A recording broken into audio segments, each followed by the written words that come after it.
दिल्ली के मालवीय नगर इलाके में बुधवार की सुबह के दर्दनाक हादसे ने देश को झकझोर कर रख दिया।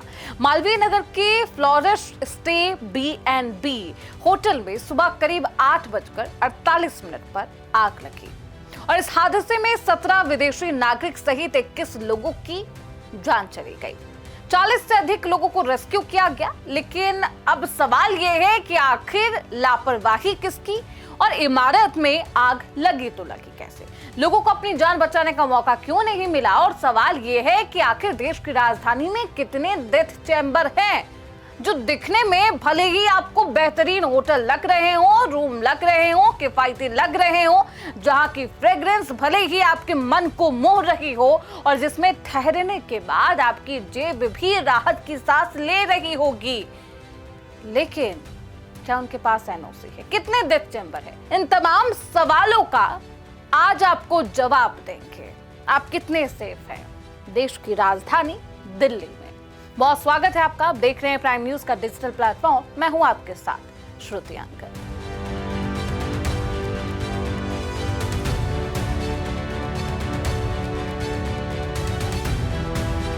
भाई, मुझे नहीं लगता हम बच पाएंगे। ये शब्द उस इंसान के हैं जो अपने पिता का इलाज करा रहा था एक नामी ग्रामीण अस्पताल में और फ्लोरिश स्टे B&B होटल में अपने परिवार के साथ रुका था। ये अंतिम बार अपने रिश्तेदार को सूचना देता है। ये विवेक है और ये विवेक के अंतिम शब्द रहे।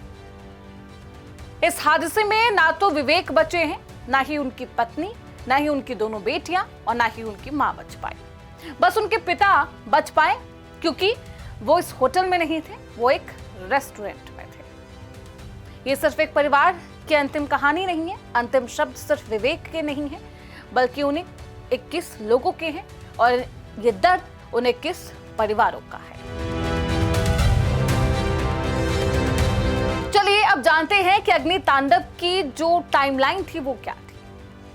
दिल्ली के मालवीय नगर एक बेहद व्यस्ततम इलाका और वहां का एक होटल फ्लोरिश स्टे B&B, जहां की इमारत में 3 जून को आग लगी। टाइमलाइन किस प्रकार है, ग्राफिक्स आपकी स्क्रीन पर। 3 जून 2026 बुधवार को आग लगी। सुबह 8:20 पर धुआं दिखना शुरू हुआ। सुबह 8:30 पर आग धधकने लगी और लपटें दिखाई देने लगी। 8:48 पर पुलिस को सूचना दी गई। 8:50 पर फायर ब्रिगेड को कॉल किया गया। सुबह 9 बजे से 9:15 के बीच दमकल की टीम पहुंची और तब तक लोग इमारत से कूदते हुए नजर आए। सुबह 9:45 पर शुरुआती रेस्क्यू किया गया और सुबह 11:25 तक अंतिम ऑपरेशन जो है वो अपने अंतिम चरण में रहा और इसे संपन्न करा दिया गया। 37 लोगों को रेस्क्यू किया गया और कई लोगों की मौत की पुष्टि भी हो गई। इस भयानक हादसे में 21 लोगों की जान गई, जिनमें से अधिकांश विदेशी नागरिक थे जो इलाज के लिए भारत आए थे। बचाए गए लोग, आपदा प्रबंधन और पुलिस टीम ने उन्हें मिलकर रेस्क्यू किया। 37 लोगों को रेस्क्यू किया गया और नजदीकी अस्पतालों में भर्ती करा दिया गया। जांच में सामने आया कि नियमों के खिलाफ केवल 6 कमरों की अनुमति थी और इसके बावजूद 25 अवैध कमरे बना लिए गए। खैर, वो आपने कहावत सुनी होगी, अब पछता तो होत की जब चिड़िया चुग गई खेत। इस हादसे में एक भारी संख्या में लोगों की जान जा चुकी है। ज्यादा लोगों की जो जान गई है दम घुटने की वजह से। होटल की इमारत में जो कमरे थे, जो उनकी कमरे की जो विंडो थे, वो विंडोज बंद यानी कि सील कर दिए गए थे। एक ही रास्ता था जहां से आग की लपटें दिखाई दे रही थी और वहां से निकलने का जो रास्ता था वो बंद हो चुका था। यहाँ पर आग की लपटें थी और देखिए यहाँ पर आलम ये भी था कि लोग परेशान भी थे, धुएं की वजह से उन्हें दिखाई भी नहीं दे रहा था और ये जो तमाम 25 कमरे थे वो डेथ चैम्बर में तब्दील हो गए। प्रधानमंत्री मोदी इस पूरे मामले पर दुख व्यक्त करते हैं, मुआवजे का ऐलान किया जाता है। मुआवजे का ऐलान भी होता है और होटल संचालक को गिरफ्तार भी किया गया। लेकिन क्या ऐलान और गिरफ्तारी से मामला सॉल्व हो गया है? अब आपको निश्चिंत होके हाथ पे हाथ रख के ये खबरें देखनी चाहिए? नहीं।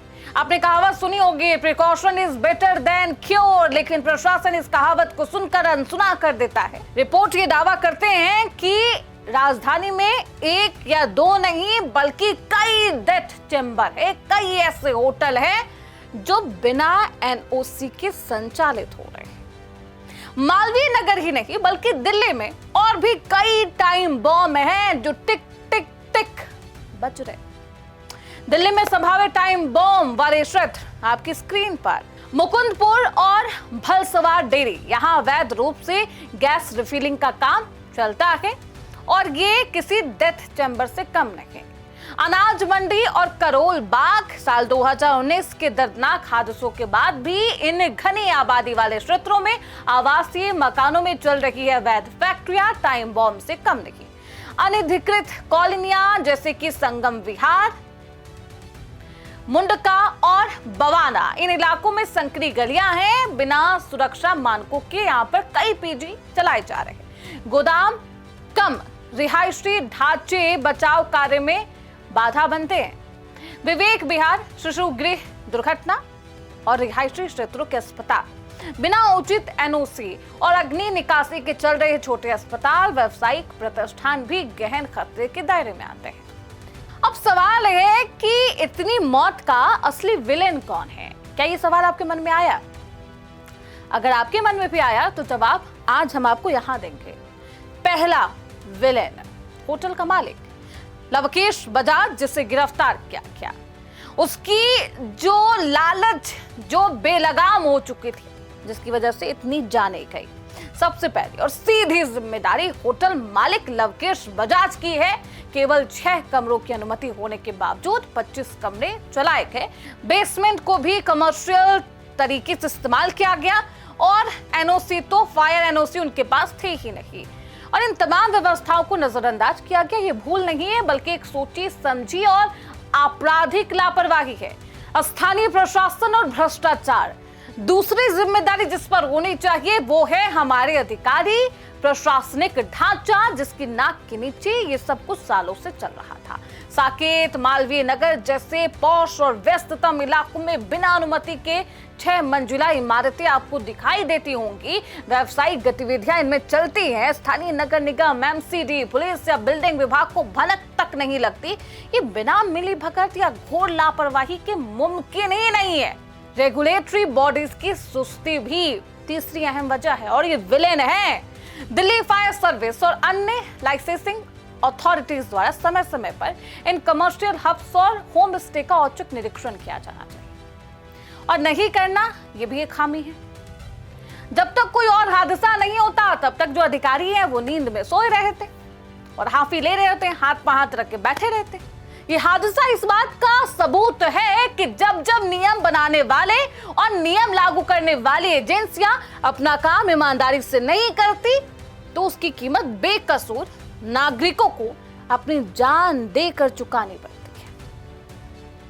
और यही वजह है कि आज आप ये भयावह तस्वीरें देख रहे हैं और इन तस्वीरों के बारे में आपको जानकारी दी जा रही है। आप भी अपनी आंखें खोलें, आप भी जिम्मेदार बनिए और उन अधिकारियों को भी जिन्हें महीनों की सैलरी जाती है, जो है तो सरकारी अधिकारी, जो अधिकारी इसलिए हैं कि जनता की जान को बचा सके, लेकिन उनकी सुस्ती कई लोगों की जान ले चुकी है। खैर, अब आगे इस पूरे मामले पर क्या कुछ एक्शन लिया जाएगा और किस तरीके से आगे भविष्य में इस तरीके की घटनाएं ना हो, इसके लिए अधिकारी तैनात होते हैं और अपनी आंखें खोलकर काम करते हैं, ये देखना बेहद दिलचस्प होगा। फिलहाल इसी के साथ इस रिपोर्ट में बस इतना ही। देखते रहिए प्राइम न्यूज का डिजिटल प्लेटफॉर्म।